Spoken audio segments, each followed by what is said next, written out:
Baik, Assalamualaikum dan selamat petang kepada semua penonton. Kita terus kepada paparan amaran cuaca waspada yang berkuat kuasa pada esok 27 hingga 28 Disember 2021 melibatkan bahagian Sabah Timur iaitu di sekitar Kudat, Sandakan dan juga Tawau, yang mana hujan yang dijangkakan berpotensi berlaku iaitu hujan lebat di kawasan berkenaan dan orang ramai dan juga penduduk setempat dinasihatkan agar sentiasa berwaspada pada ketika ini berikutan dengan kenaikan paras air yang berpotensi berlaku di kawasan yang berkedudukan rendah. Seterusnya kita perhatikan kepada paparan ramalan cuaca signifikan yang telah dikeluarkan oleh Met Malaysia melibatkan tarikh 27 Disember di mana dijangkakan luruan monsun akan terbentuk di sekitar perairan laut China Selatan dan akan mula bergerak masuk ke rantau negara kita, terutamanya melibatkan bahagian pantai timur semenanjung Malaysia dan juga di sekitar bahagian Sarawak Barat dan di sekitar Sabah Timur. Keadaan angin kencang dan laut bergelora juga berpotensi berlaku di kawasan perairan rantau negara kita, termasuklah perairan di negeri-negeri pantai timur semenanjung Malaysia.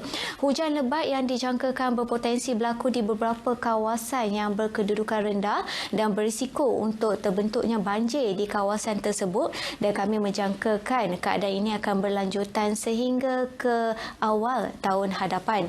Seterusnya kita perhatikan kepada amaran yang masih lagi berkuat kuasa melibatkan angin kencang dan laut bergelora di rantau negara kita, melibatkan kategori kedua dan juga pertama di sekitar perairan yang telah dilorotkan dengan warna jingga dan kuning ini amat berbahaya kepada semua aktiviti perkapalan termasuklah perairan, bot-bot kecil, rekreasi laut dan juga sukan laut. Kami menjangkakan amaran ini akan berakhir menjelang 31 Disember 2021. Namun demikian, amaran akan sentiasa dikemaskini dari semasa ke semasa. Keadaan ketinggian ombak juga dijangkakan akan melebihi antara 2.5 meter hingga 4.5 meter di kawasan perairan berkenaan dengan kelajuan angin yang melebihi 40 km sejam. Sehubungan dengan itu, Met Malaysia menasihatkan orang awam agar sentiasa berwaspada ketika berada di kawasan perairan rantau negara kita buat ketika ini. Seterusnya kita perhatikan kepada paparan imej gema radar semasa.